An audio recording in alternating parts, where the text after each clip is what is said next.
আপনারা এখানে ওলামায়ে মাশায়েখ বিন্দু উপস্থিত রয়েছেন এবং এই সমাজে আপনারা অত্যন্ত সম্মানিত ব্যক্তি। আপনাদের নেতৃত্বেই আজকে বাংলাদেশ জাতীয়তাবাদী ওলামা দল চলছে।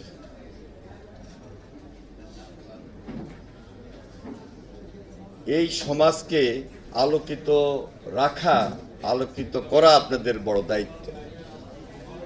কিন্তু একটি ফ্যাসিবাদ সরকার যেখানে ক্ষমতায়, একটি কর্তৃত্ববাদী সরকার যেখানে ক্ষমতায়, একটি আধিপত্যবাদী শক্তি দেশকে, দেশের মানুষকে জিম্মি করে যেখানে ক্ষমতাকে দখল করে আছে, সেই সমাজ আজকে অন্ধকারে নিমজ্জিত। এই সমাজরা কামরুজ্জামান রতন একটা গুরুত্বপূর্ণ কথা বলে গেছেন তার বক্তব্যের মধ্যে। সবই ভালো বলেছেন। একটা কথা আমার কাছে খুব ভালো লেগেছে, যে মজলুম এবং আল্লাহ রাব্বুল আলামিনের মধ্যে কোনো পর্দা থাকে না, আবরণ থাকে না। আজকে গোটা বাংলাদেশটাকে কিন্তু একটা মজলুম খানায় পরিণত করেছে। আর এর মধ্যে প্রতিবাদের জন্য যে কণ্ঠগুলো ছিল, সেগুলোকে খুব পরিকল্পিতভাবে আস্তে আস্তে আস্তে আস্তে তাদেরকে দমন করে তাদেরকে কণ্ঠরোধ করা হয়েছে। শুধু বেগম খালেদা জিয়াকে একা পদ্মা নদীতে ফেলে দিয়ে হত্যা করতে চায় তা না, ডক্টর ইউনূসকে ৮-১০টা চুবানি দিয়ে তারপর উঠাতে বলে। তারপরে আকবর আলী খান সাহেব ছিলেন, আপনাদের মনে আছে, একজন অত্যন্ত সম্মানিত মানুষ। তাকে তো লুঙ্গরা, লেলা, পঙ্গু ইত্যাদি নানা ভাষায় আজকের এ রানী যিনি, তিনি তাকে সম্বোধন করতেন। বিশ্ব সাহিত্য কেন্দ্রের অধ্যাপক আবদুল্লাহ আবু সাইদ, তাকে নিয়ে জাতীয় সংসদে যা খুশি তাই গালিগালাজ করা হয়েছে। এমন কোনো সম্মানিত মানুষ নেই যাকে অপমানিত করে উনি আনন্দ না পান। ওবায়দুল ইসলাম সাহেব চলে গেছেন, ঢাকা বিশ্ববিদ্যালয়ের অধ্যাপক, একটু আগে বক্তব্য দিয়ে গেছেন।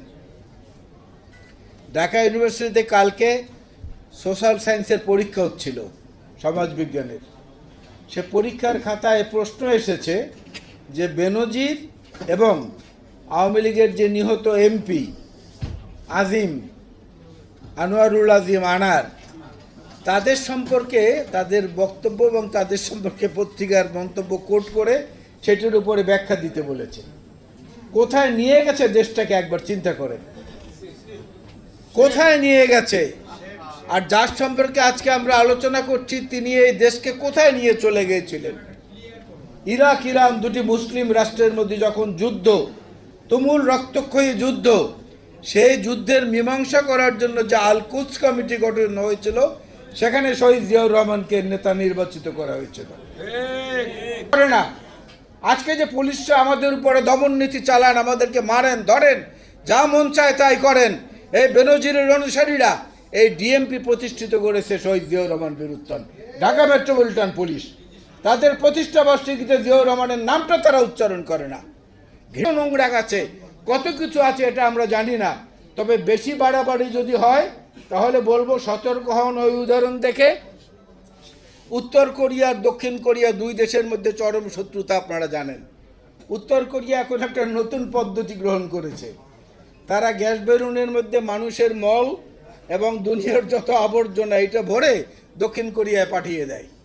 প্রায় 700-র মতো প্যাকেট এইভাবে পাঠিয়েছে এখন পর্যন্ত। এখন দক্ষিণ কোরিয়া চিন্তা করছে এটা নিয়ে তারা জাতিসংঘে অভিযোগ জানাবে কিনা। আওয়ামী লীগ বাংলাদেশে ওই রাজনীতি শুরু করেছে। যত মল, যত আবর্জনা, যত নোংরা, যত পচা, যত দুর্গন্ধ, সবাই ঠাকুরমার ঝুলির মধ্যে আছে। যখন যেটা প্রয়োজন মানুষকে দমন করার জন্য সেটা ছেড়ে দেন। সুতরাং এদের বিরুদ্ধে লড়াই করতেই হবে, জিহাদ করতেই হবে, এবং সে জিহাদের কাঙ্ক্ষিত লক্ষ্যে পৌঁছে গেলে সেখানে হয় শহীদ হতে হবে, না হয় গাজী হতে হবে, এর বাইরে কোনো বিকল্প নেই। আমরা সেই দৃঢ় ইমানি চিত্তিতে যেন বলিয়ান হই, এইটাই থাকলো আজকের প্রতি আমাদের আহ্বান। এবং এই নবগঠিত কমিটির নেতৃবৃন্দকে সেই দায়িত্বটা নিয়ে এগিয়ে যেতে হবে। আপনাদের পাশে, সঙ্গে কাঁধে কাঁধ মিলিয়ে ইনশাল্লাহ থাকবো। আল্লাহ হাফেজ। বাংলাদেশ জিন্দাবাদ, জাতীয়তাবাদী ওলামা দল জিন্দাবাদ, শহীদ জিয়া বীরুত্তম অমর হোক, দেশনেত্রী বেগম খালেদা জিয়া জিন্দাবাদ, জনাব তারেক রহমান জিন্দাবাদ। আসসালামু আলাইকুম।